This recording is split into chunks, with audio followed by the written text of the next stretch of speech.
उनके स्वागत के लिए शाकाहारी भोजन हर तरह का बनवा कर रखेंगे और पूरी गर्मजोशी के साथ मेहमान नवाजी करेंगे। दोस्तों, यति नरसिंहानंद, जिसे आपने रसूल पाक की शान में गुस्ताखी करते हुए देखा होगा, कुरान का मजाक उड़ाते हुए देखा होगा, लेकिन अचानक उसके साथ ऐसा क्या हुआ कि वो 10 से 15 मौलानाओं को अपने यहाँ दावत पर बुलाने पर मजबूर हो गया और भारत के मशहूर जो मौलाना हैं उन्हें इनविटेशन दे रहा है अपने घर आने की। मौलाना महमूद मदनी, मौलाना अरशद मदनी, मौलाना तौकीर रज़ा खान साहब और क्या मुफ्ती सलमान अजहरी साहब भी वहाँ 6 मई 2025 को जा रहे हैं। ये कहता है कि वो हमारे घर पर आएँ, हम उनके लिए सब कुछ करेंगे, पूरा प्रोटोकॉल देंगे। ये वही आदमी है जिसकी ज़बान सबसे जहरीली ज़बान है, जो अल्लाह और उसके रसूल के ख़िलाफ़ चलती है। अचानक इसमें यह बदलाव कैसे आ गया? इस वीडियो को आप ज़रूर पूरा देखिएगा, ये भी एक बहुत बड़ी साजिश का हिस्सा है। आखिर यति नरसिंहानंद इतना मजबूत क्यों हुआ? क्या इस्लाम के आगे अब उसे अपनी हार नजर आने लगी?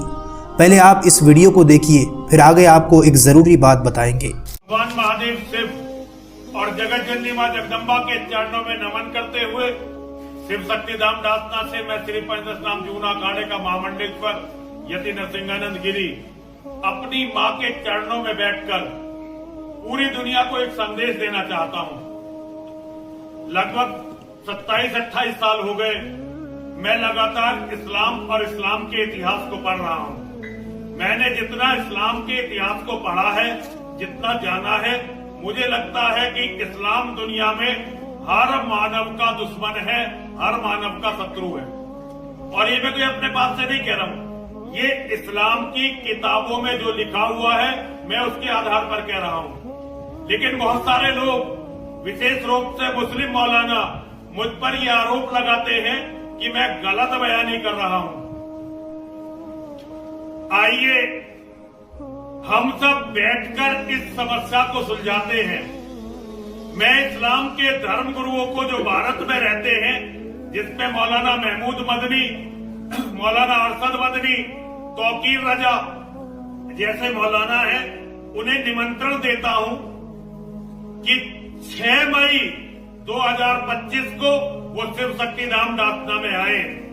हम लोग मांसाहार नहीं करते, लेकिन उनके स्वागत के लिए शाकाहारी भोजन हर तरह का बनवा कर रखेंगे और पूरी गर्मजोशी के साथ मेहमान नवाजी करेंगे उनकी।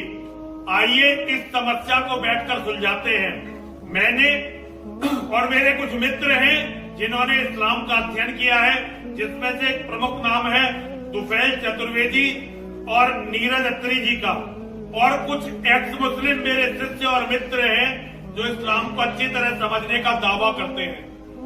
लगभग 10 लोग हम बैठेंगे और लगभग 10-15 हम मौलानाओं को निमंत्रण दे रहे हैं। हम जो भी बोलेंगे ये सारी बातें रिकॉर्ड होंगी और ऑन एयर जाएंगी। और अब एक आर्टिफिशियल इंटेलिजेंस नाम का एक ऐसा टूल आ गया है जो ये तय कर सकता है कि हम बोल रहे हैं, सच बोल रहे हैं या मौलाना सच बोल रहे हैं। और देखिए, एआई ये हमने नहीं बनाई है, तो हम ये कह सकते हैं कि एआई अर्थात आर्टिफिशियल इंटेलिजेंस निष्पक्ष होगी। हम चाहते तो ये थे कि बड़ी संख्या में मौलानाओं को बुलाएं, लेकिन बड़ी संख्या में मौलानाओं को बुलाना किसी के उपद्रव का कारण बन सकता है, कोई इस बात को दूसरी दिशा में ले जा सकता है। हम नहीं चाहते कि एक अच्छा शास्त्रार्थ किसी गलत फहमी में समाप्त हो जाए, इसलिए हम केवल जो यहाँ के बड़े मौलाना हैं, 15 से 20 मौलाना तक, केवल उनको निमंत्रण भेजेंगे।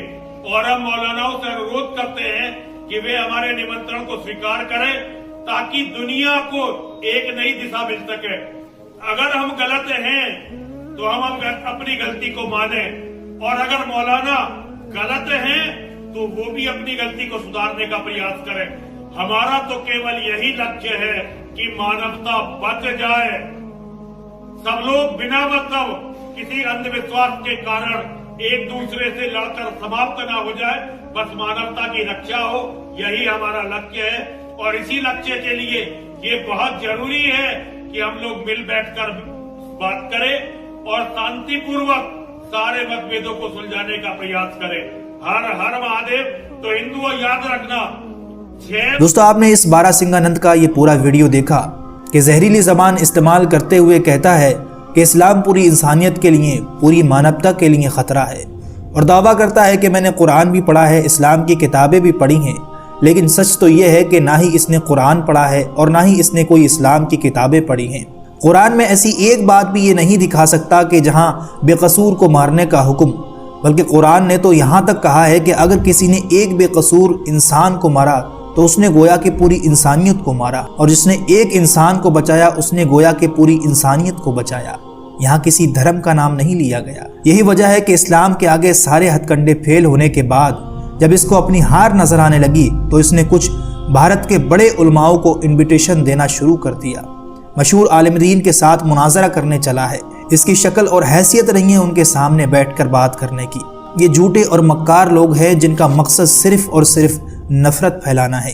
याद होगा कि आपको मुफ्ती सलमान अजहरी साहब ने इसको चैलेंज दिया था, लेकिन इसकी मजाल हो कि चैलेंज को स्वीकार कर सके। अगर इसने पैगम्बर रिसालत सल्लल्लाहु अलैहि वसल्लम की ज़िंदगी को पढ़ा होता तो ये मानने पर मजबूर हो जाता कि उनसे अच्छा इंसानियत का दर्स देने वाला कोई हो ही नहीं सकता। लेकिन इस्लाम की नफरत ने इसको अंदर से खोखला और अंधा कर दिया है। मुफ्ती सलमान अजहरी को इसने नाम लेकर दावत तो नहीं दी है, लेकिन यकीनी 10 से 15 उलमा इकराम को दावत दी है, जिसमें मौलाना महमूद मदनी, मौलाना अरशद मदनी और मौलाना तौक़ीर रज़ा खान साहब का नाम लिया है। इसके कहने का ये मतलब है कि अगर मैं गलती पे हूँ तो मेरी इस्लाह करें, इस लड़ाई झगड़े को ख़त्म किया जाए। लेकिन ऐसे झूठे मक्कार लोगों पर कभी भरोसा नहीं करना चाहिए। आपकी इसके बारे में क्या राय है, हमें नीचे कमेंट बॉक्स में ज़रूर बताइएगा, और आगे ऐसी वीडियो देखने के लिए हमारे चैनल को ज़रूर सब्सक्राइब कर लें।